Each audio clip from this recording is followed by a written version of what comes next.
This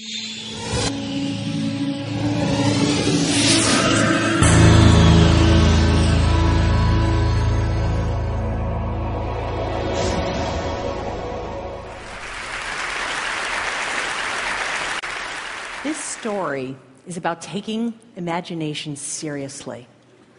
14 years ago, I first encountered this ordinary material, fishnet, used the same way for centuries. Today, I'm using it to create permanent, billowing, voluptuous forms, the scale of hard-edged buildings in cities around the world. I was an unlikely person to be doing this. I never studied sculpture, engineering, or architecture. In fact, after college, I applied to 7 art schools and was rejected by all 7.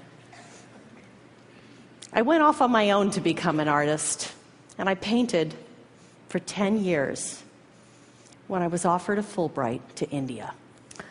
Promising to give exhibitions of paintings, I shipped my paints and arrived in Mahabalipuram. The deadline for the show arrived. My paints didn't. I had to do something. This fishing village was famous for sculpture, so I tried bronze casting. But to make large forms was too heavy and expensive. I went for a walk on the beach, watching the fishermen bundle their nets into mounds on the sand. I'd seen it every day, but this time I saw it differently. A new approach to sculpture, a way to make volumetric form without heavy, solid materials. My first satisfying sculpture was made in collaboration with these fishermen. It's a self-portrait titled Wide Hips. We hoisted them on poles to photograph. I discovered their soft surfaces revealed every ripple of wind in constantly changing patterns. I was mesmerized. I continued studying craft traditions and collaborating with artisans, next in Lithuania with lace makers. I liked the fine detail it gave my work, but I wanted to make them larger, to shift from being an object you look at to something you could get lost in. Returning to India to work with those fishermen, we made a net of 1.5 million hand-tied knots. Installed briefly in Madrid, thousands of people saw it, and one of them was the urbanist Manuel Sola Morales, who was redesigning the waterfront in Porto, Portugal. He asked if I could build this as a permanent piece for the city. I didn't know if I could do that and preserve my art. Durable, engineered, permanent, those are in opposition to idiosyncratic, delicate, and ephemeral. For 2 years, I searched for a fiber that could survive ultraviolet rays, salt air, pollution, and at the same time remain soft enough to move fluidly in the wind. We needed something to hold the net up out there in the middle of the traffic circle. So we raised this 45,000-pound steel ring. We had to engineer it to move gracefully in an average breeze and survive in hurricane winds. But there was no engineering software to model something porous and moving. I found a brilliant aeronautical engineer who designed sails for America's Cup racing yachts named Peter Heppel. He helped me tackle the twin challenges of precise shape and gentle movement.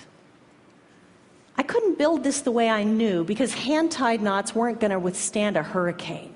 So I developed a relationship with an industrial fishnet factory, learned the variables of their machines, and figured out a way to make lace with them. There was no language to translate this ancient, idiosyncratic handcraft into something machine operators could produce. So we had to create one. 3 years and 2 children later, we raised this 50,000 square foot lace net. It was hard to believe that what I had imagined was now built, permanent, and had lost nothing in translation.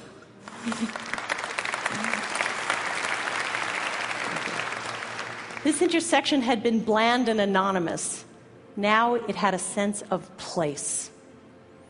I walked underneath it for the first time, As I watched the wind's choreography unfold, I felt sheltered and at the same time connected to limitless sky. My life was not going to be the same.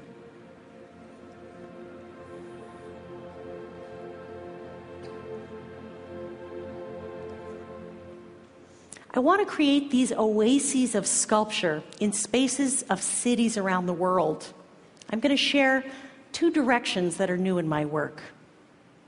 Historic Philadelphia City Hall. Its plaza, I felt, needed a material for sculpture that was lighter than netting. So we experimented with tiny atomized water particles to create a dry mist that is shaped by the wind. And in testing, discovered it can be shaped by people who can interact and move through it without getting wet. I'm using this sculpture material to trace the paths of subway trains above ground in real time, like an X-ray of the city's circulatory system unfolding. Next challenge, the Biennial of the Americas in Denver asked, could I represent the 35 nations of the Western Hemisphere and their interconnectedness in a sculpture? I didn't know where to begin, but I said yes. I read about the recent earthquake in Chile and the tsunami that rippled across the entire Pacific Ocean. It shifted the Earth's tectonic plates, sped up the planet's rotation, and literally shortened the length of the day. So I contacted NOAA, and I asked if they'd share their data on the tsunami, and translated it into this. Its title, 1.26, refers to the number of microseconds that the Earth's day was shortened. I couldn't build this with a steel ring the way I knew. Its shape was too complex now. So I replaced the metal armature with a soft, fine mesh of a fiber 15 times stronger than steel. The sculpture could now be entirely soft, which made it so light it could tie into existing buildings, literally becoming part of the fabric of the city. There was no software that could extrude these complex net forms and model them with gravity, so we had to create it. Then I got a call from New York City, asking if I could adapt these concepts to Times Square or the High Line. This new soft structural method enables me to model these and build these sculptures at the scale of skyscrapers.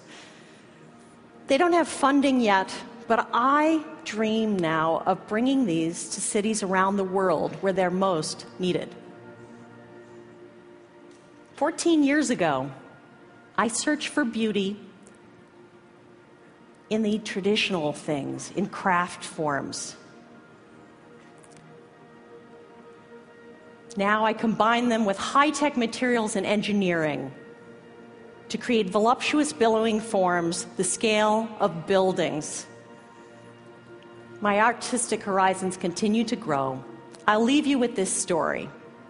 I got a call from a friend in Phoenix, an attorney in the office who'd never been interested in art, never visited the local art museum, dragged everyone she could from the building and got them outside to lie down underneath the sculpture.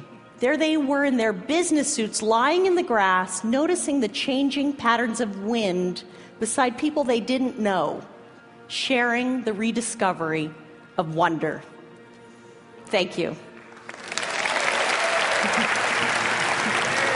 Thank you. Thank you. Thank you. Thank you.